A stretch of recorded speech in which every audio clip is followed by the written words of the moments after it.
sister Celeste was just 26 when Admiral Blackwood told her she didn't belong in that briefing room. What he didn't know was that her F-22 call sign Phoenix would make every Navy SEAL in that room stand at attention and salute. Before we dive in, tell us, where in the world are you watching from? If you enjoy stories like this, make sure to hit that subscribe button, because tomorrow's episode is truly mind-blowing. Let's get started. I'm Tech Sergeant Damon Torres, and I've spent 8 years working Air Force intelligence. I've seen classified briefings that would make your blood run cold. I've watched generals break under pressure and colonels crumble when lives were on the line. But I've never seen anything like what happened that Tuesday morning at Nellis Air Force Base when my little sister walked into the wrong room at exactly the right time. Celeste Torres wasn't supposed to be the hero of this story. At 5'4", with a smile that could disarm a bomb and a stubborn streak that drove our parents crazy, she was the baby of our family. Our father, Colonel Miguel Torres, had served 3 tours in Afghanistan. Our mother, Elena, worked as a flight surgeon at Lackland. Military blood ran in our veins, but Celeste took it to a whole different level. While I chose the safety of intelligence work behind reinforced walls and computer screens, Celeste went straight for the cockpit of the most advanced fighter jet in the world. The F-22 Raptor doesn't just fly, it dominates. And my sister didn't just pilot it, she commanded it like she was born with wings. Admiral Harrison Blackwood had 40 years of naval service under his belt. He'd earned his stars the hard way, commanding destroyers in the Persian Gulf and leading carrier strike groups through some of the most dangerous waters on Earth. He was old-school military, the kind of officer who believed tradition and protocol weren't just guidelines but sacred law. He'd worked his way up through a Navy that had been exclusively male for most of his career. And some attitudes die hard. That morning, Blackwood walked into what he thought was a routine joint operations briefing. He expected to see familiar faces, seasoned pilots, and the kind of warriors he'd commanded for decades. What he saw instead was a young woman in an Air Force flight suit sitting at the head of the tactical planning table, her dark hair pulled back in regulation style, her brown eyes studying classified mission parameters like she owned them. He had no idea he was looking at Phoenix. He had no idea that call sign meant something to every special operations soldier in that room. He had no idea that my little sister had already proven herself in ways that would make him question everything he thought he knew about who belongs in a combat zone. What happened next would change how. Admiral Blackwood saw not just my sister, but every service member who'd ever been underestimated because of what they looked like instead of what they'd accomplished. Because sometimes the most dangerous warrior in the room is the one nobody expects to be there. The Joint Operations Command Center at Nellis Air Force Base sits like a concrete fortress in the Nevada desert, surrounded by enough classified aircraft to make foreign intelligence agencies weep with envy. I'd walked those corridors for 3 years, but that Tuesday morning felt different. The air hummed with the kind of tension that comes before something big, something that would either go perfectly or spectacularly wrong. Celeste had called me the night before from her quarters at Tyndall Air Force Base in Florida.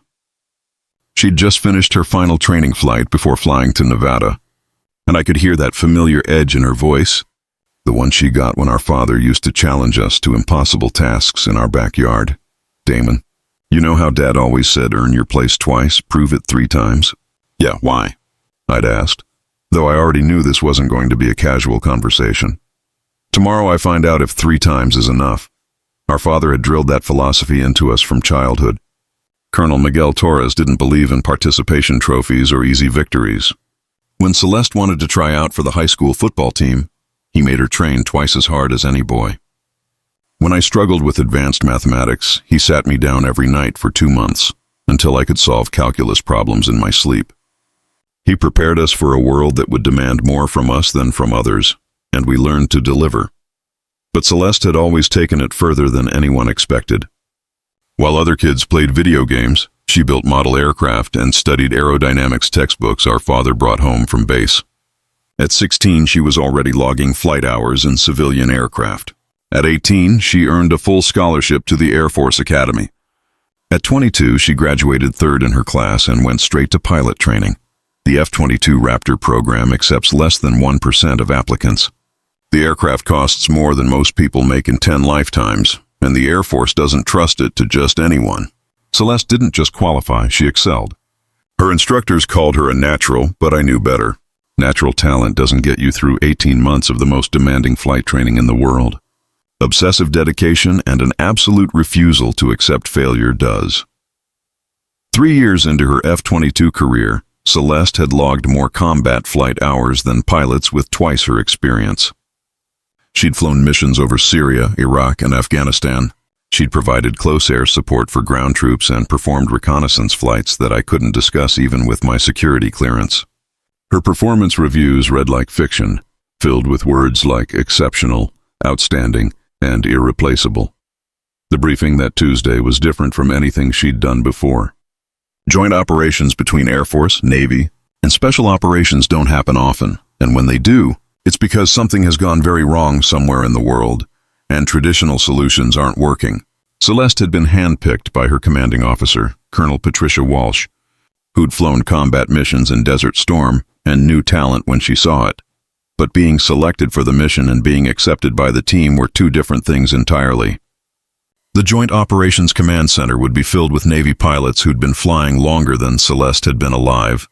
SEAL team leaders who'd seen combat in every major conflict since the Cold War, and officers who'd earned their ranks through blood and sacrifice in ways that training exercises couldn't replicate. Our mother, Elena, had served as a flight surgeon for 15 years before retiring to raise us, and she understood military culture better than anyone. The night before Celeste left for Nevada, Mom had pulled her aside for one of those conversations that happen between women who understand what it means to succeed in a man's world. "Mija," she'd said, using the Spanish endearment she reserved for serious moments, "you've already proven you can fly that airplane better than anyone. Tomorrow you prove you belong in that room." Celeste arrived at Nellis 90 minutes before the briefing. Dressed in her flight suit with her helmet bag slung over her shoulder and her mission materials perfectly organized. She'd studied every detail of the operation 3 times, memorized the tactical parameters, and prepared for questions that might not even be asked. She was ready for everything except what actually happened. The briefing room at 800 hours was exactly what you'd expect from a joint military operation. Navy officers in their service khakis sat across from Air Force personnel in digital camouflage, while a team of Navy SEALs occupied the back row like predators surveying their territory. The room smelled like strong coffee and the kind of nervous energy that comes before classified missions. Celeste entered 15 minutes early and took her assigned seat at the tactical planning table. She'd learned from our father that early arrival wasn't just courtesy, it was strategy. It gave her time to review the room's dynamics, identify the key players, and position herself as someone who belonged, rather than someone asking permission to be there. The SEALs nodded respectfully when she entered. Master Chief Rodriguez, a man who'd served with our father in Afghanistan, gave her a slight smile that said he remembered her from previous joint training exercises. The Navy pilots were cordial but distant, the way military professionals act when they're still sizing each other up. Everything felt normal until Admiral Blackwood arrived. He was 20 minutes late, which in military time might as well be 20 hours. When he walked through that door, conversations stopped mid-sentence. This wasn't the casual respect you show a superior officer. This was the kind of silence that comes when everyone knows somebody important is about to make decisions that affect lives. Admiral Blackwood was exactly what central casting would order for a naval commander. Tall, silver-haired, with ribbons on his chest that told stories of conflicts most people only read about in history books. His eyes swept the room with the practiced assessment of someone who'd been evaluating military personnel longer than Celeste had been alive. Those eyes stopped on my sister. I wasn't in that room, but Master Chief Rodriguez told me later that you could feel the temperature drop 10 degrees when Blackwood's gaze settled on the only woman in Air Force blues. His expression shifted from professional assessment to something that looked dangerously close to disapproval. "Captain Torres," he said, his voice carrying the authority of 4 decades in naval service, "this is a classified briefing for combat-ready pilots only." The room went dead quiet. Every conversation ceased. Every coffee cup stopped moving. Even the air conditioning seemed to pause in anticipation of what would happen next. Celeste didn't flinch. She'd been preparing for this moment her entire career, though she'd hoped it would never come. "Sir, I am combat ready. I have 847 flight hours in the F-22 and current clearance for all operational theaters." Admiral Blackwood's response came faster than a missile launch. "I don't care about your flight hours. This mission requires someone who can handle real pressure, not training exercises." The words hit like shrapnel. Not because they questioned Celeste's skills, but because they revealed assumptions that had nothing to do with her qualifications and everything to do with her gender. In that moment, every hour she'd spent in the cockpit, every perfect mission she'd flown, every commendation she'd earned became irrelevant in the face of prejudice wrapped in military authority. But Admiral Blackwood wasn't finished. He gestured toward the door with the casual dismissiveness of someone who'd never had his competence questioned based on his appearance. "Perhaps you'd be more comfortable in logistics coordination." The suggestion landed like a slap across not just Celeste's face, but across every woman who'd ever worn a military uniform. Logistics coordination was important work, but it wasn't flying missions. It wasn't using the skills she'd spent years developing. It was being relegated to the sidelines because someone decided she didn't look like their idea of a warrior. Master Chief Rodriguez shifted uncomfortably in his seat. Lieutenant Commander Hayes, a Navy pilot who'd flown with women in previous operations, stared at his briefing materials like they contained the secrets of the universe. The SEAL team members exchanged glances that said they'd seen this movie before and didn't like how it ended. The silence stretched like a piano wire under tension. Everyone in that room knew they were witnessing something that would either end with an apology or a career-ending confrontation. What they didn't know was that my sister Celeste had never backed down from a challenge in her life, and she wasn't about to start with the most important mission of her career. The silence in that briefing room stretched for what felt like an eternity, but probably lasted only seconds. Everyone was waiting to see if Captain Celeste Torres would follow orders and walk out, or if she would do something that could end her military career before lunch. What they got was something none of them expected.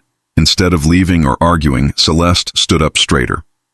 Not defiant, not aggressive, just with the kind of quiet confidence that our father had spent years teaching her. She'd learned early that sometimes the most powerful response isn't the loudest one. It's the one that forces people to really listen. "Admiral, with respect, call sign Phoenix has been requested specifically for this mission." Her voice carried across the room with crystal clarity. No tremor, no hesitation, just the calm authority of someone who knew exactly what she was talking about. But Admiral Blackwood wasn't impressed. If anything, he looked more annoyed than before. "Phoenix?" he said, and there was something close to mockery in his tone. "I don't care what cute nickname they gave you in training. That's when Master Chief Rodriguez did something that surprised everyone in the room, including himself. This was a man who'd spent 22 years in the Navy, who'd learned to keep his mouth shut and follow orders even when those orders didn't make sense. But he stepped forward just slightly, and his voice carried the weight of experience when he spoke. "Admiral, sir, perhaps you should hear her out." The shift in the room's energy was immediate and electric. When a Master Chief with Rodriguez's record suggests that an admiral should listen to a captain, especially a captain from another branch of service, people pay attention. But Admiral Blackwood wasn't ready to back down. "Master Chief, I appreciate your input, but I think I can handle personnel assignments without advice from the enlisted ranks." That should have been the end of it. In normal circumstances, Rodriguez would have stepped back, Celeste would have saluted and left, and the mission would have proceeded without the most qualified pilot in the room. But these weren't normal circumstances, and my sister wasn't a normal pilot. Celeste reached into her flight suit with deliberate, practiced movements. What she pulled out made every SEAL in that room sit up straighter in their chairs. It was a challenge coin, but not the standard Air Force issue that officers typically carried. This one was different. This one was Navy SEAL. Challenge coins in the military are serious business. You don't just hand them out like business cards at a networking event. They represent brotherhood, shared sacrifice, and bonds forged in situations where people depend on each other for survival. For an Air Force pilot to carry a SEAL challenge coin meant something significant had happened. Something that connected her to that elite community in ways that training exercises and joint briefings never could. The moment that coin appeared, the entire dynamic in the room shifted. Lieutenant Commander Hayes leaned forward in his chair. The SEAL team members started exchanging glances that carried conversations worth of meaning. Even Admiral Blackwood's expression changed from dismissive irritation to something approaching curiosity. But Celeste wasn't finished. She held the coin between her thumb and forefinger, letting the overhead lights catch the metal surface, and asked the question that would change everything. "Admiral, do you know why they call me Phoenix?" The way she asked it wasn't confrontational or challenging. It was the voice of someone who had a story to tell, a story that would explain everything if people were willing to listen. She wasn't asking for permission to stay in that briefing room anymore. She was offering to share something that would make them understand why she belonged there. Master Chief Rodriguez nodded slightly, recognition dawning in his eyes. Two of the younger SEALs started whispering to each other, their faces showing the kind of excitement that comes when pieces of a puzzle suddenly start fitting together. Even Lieutenant Commander Hayes was studying Celeste with new interest, as if he was seeing her for the first time. Admiral Blackwood, for all his years of experience in military protocol, suddenly found himself in unfamiliar territory. He'd walked into that room expecting to brief a routine mission with familiar faces and predictable dynamics. Instead, he was facing a young woman who somehow carried the respect of Navy SEALs and had a story he'd never heard but clearly needed to understand. The briefing room had never been quieter. Admiral Blackwood stared at the challenge coin in Celeste's hand with the expression of someone trying to solve a puzzle that kept changing shape.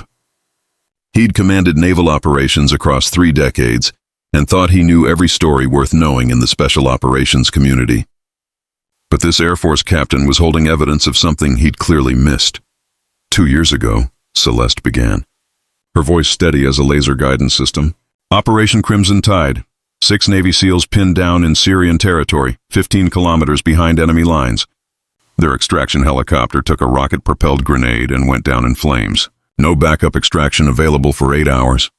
Master Chief Rodriguez straightened in his chair like he'd been hit with an electric current. His face went from curiosity to recognition to something that looked like reverence. 2 of the younger SEALs started nodding, their eyes fixed on Celeste with the kind of attention soldiers reserve for war stories that actually matter. "I wasn't supposed to be in that airspace," Celeste continued, and now every person in that room was hanging on her words. "My mission was reconnaissance over the Iraqi border, 60 miles south of the action." But when the distress call came through, when I heard American voices requesting immediate air support with enemy forces closing their position, orders stopped mattering. Admiral Blackwood's expression was shifting from skepticism to something approaching concern. He'd spent enough years in combat zones to know that the stories starting with, "I wasn't supposed to be there," usually ended with either medals or court-martials. I broke formation, ignored direct orders from my commanding officer, and flew my F-22 into a no-fly zone that was swarming with surface-to-air missiles and enemy aircraft. The Syrians had mobile anti-aircraft units positioned in a ring around those SEALs, and they'd been waiting for exactly this kind of rescue attempt. Lieutenant Commander Hayes leaned forward, his coffee growing cold as he focused entirely on Celeste's words. Even the most experienced military officers rarely heard first-hand accounts of the kind of split-second decisions that separate heroes from casualties. My aircraft took heavy fire the moment I crossed into Syrian airspace. Shrapnel from a near-miss SAM tore through my left wing and punctured my fuel system. Warning lights lit up my cockpit like a Christmas tree, and my flight computer was screaming that I should eject immediately. Master Chief Rodriguez stood up suddenly, his chair scraping against the floor. "Phoenix 6, this is Ground Team Alpha," he said, his voice thick with emotion. "We have enemy contact from multiple positions. Request immediate air support for emergency extraction." The room went completely silent. Rodriguez wasn't just recounting radio chatter. He was reliving the worst day of his military career. The day his team thought they were going to die in a Syrian desert until an Air Force pilot decided their lives were worth risking her own. "That was your voice on my radio," Celeste said, looking directly at Rodriguez. "Ground Team Alpha, 6 operators, surrounded by a reinforced company of Syrian regulars with armor support. You had maybe 20 minutes before they overran your position." "How did you know our call sign?" Admiral Blackwood asked, and for the first time since he'd entered the room, he sounded more curious than hostile. "Because I spent the next 47 minutes providing close air support while my aircraft was literally falling apart around me. I took shrapnel in my shoulder when my canopy cracked, but I kept flying. I destroyed 4 armored vehicles, eliminated 2 anti-aircraft positions, and created enough chaos to allow Ground Team Alpha to reach the backup extraction point." Rodriguez stepped forward, his voice barely above a whisper. "Admiral, Captain Torres saved my entire team that day. She took fire that would have destroyed most aircraft. maintained precision strikes while her fuel system was compromised, and flew us home on fumes and prayers. The revelation hit Admiral Blackwood like a physical blow. This wasn't just some Air Force pilot who'd lucked into a joint operation briefing. This was the pilot who'd risked everything to save 6 Navy SEALs, who'd turned a guaranteed casualty situation into a successful rescue through skill, courage, and absolute refusal to abandon fellow service members. One by one, every Navy SEAL in that briefing room stood up and saluted my sister. Not the quick, perfunctory salute of military courtesy, but the slow, deliberate salute reserved for warriors who'd earned their place through blood and sacrifice. They saluted her the way soldiers salute the flag, the way children salute their heroes, the way brothers salute family. Admiral Blackwood stood frozen for a moment that felt like an eternity, watching Navy SEALs salute an Air Force captain with the kind of respect usually reserved for fallen heroes. Then something shifted in his face, something that looked like the exact moment when prejudice dies and respect is born. He slowly rose from his chair and returned their salute with the precision of a man who'd spent 40 years perfecting military protocol. "Captain Torres," he said, his voice carrying none of the dismissiveness from 20 minutes earlier. "You have the mission. Phoenix will lead the air support." The briefing that followed was unlike anything I'd heard about in 8 years of military service. Instead of the usual inter-service rivalry and territorial disputes, the room operated like a precision instrument. Navy SEALs deferred to Celeste's tactical aviation expertise. She incorporated their ground combat experience into her flight planning. Admiral Blackwood, who'd started the morning trying to remove her from the operation, ended up requesting additional F-22 support specifically under her command. The mission itself was classified beyond my security clearance, but the results weren't. 12 hours later, every American service member came home safely. Celeste's precision flying and tactical coordination, combined with her understanding of how special operations worked on the ground, turned what could have been a disaster into a textbook example of joint military cooperation. That night, Celeste called our parents from her quarters at Nellis. I was visiting them in San Antonio when the call came through, and Mom put it on speaker so we could all hear her voice. "Dad," she said, and I could hear the exhaustion mixed with satisfaction in her tone. "Remember what you always told us about earning our place?" Our father, Colonel Miguel Torres, who'd spent 30 years in the Air Force and thought he'd heard every war story worth telling, listened quietly as his daughter recounted the day's events. "Turns out 3 times wasn't enough," Celeste continued. "But the 4th time, they remembered the first 3. Dad was quiet for a long moment, and when he finally spoke, his voice carried the pride of a father who'd raised his children to never back down from a challenge. "Mia, sometimes the hardest battles aren't against the enemy. Sometimes they're against people who should be on your side." The lesson that emerged from that Tuesday morning in Nevada went far beyond military protocol or gender discrimination. Our father had always taught us that respect isn't given, it's earned through actions, not words. But what happened in that briefing room showed us something deeper. Sometimes you have to earn respect multiple times from the same people, not because your actions weren't worthy the first time, but because some people aren't ready to see them clearly. As Celeste's older brother, I realized that day that my role wasn't to protect her from challenges like Admiral Blackwood's prejudice.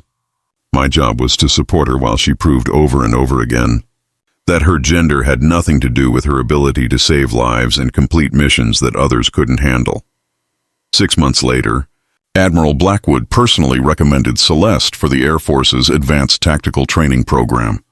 He never made assumptions about pilot capability based on appearance again, and word spread through the naval aviation community about the F-22 pilot who'd earned Navy SEAL Challenge coins through combat heroism rather than politics. But the most important change wasn't in Admiral Blackwood or the military bureaucracy. It was in how Celeste saw herself and her place in the service. She'd always known she was qualified, but that day she learned that qualification isn't always enough. Sometimes you need witnesses, people who can testify to your worth when others are ready to dismiss it. The challenge coin from Master Chief Rodriguez still sits on Celeste's desk next to her pilot wings. But it's not there as a trophy. It's a reminder that brotherhood in the military isn't determined by branch of service, rank, or gender. It's earned by the people you can count on when everything goes wrong, the pilots who'll break formation to save your life, and the warriors who prove their worth through actions that speak louder than any words ever could. They say a phoenix rises from ashes. But what they don't tell you is that sometimes the phoenix has to burn more than once to prove it can fly.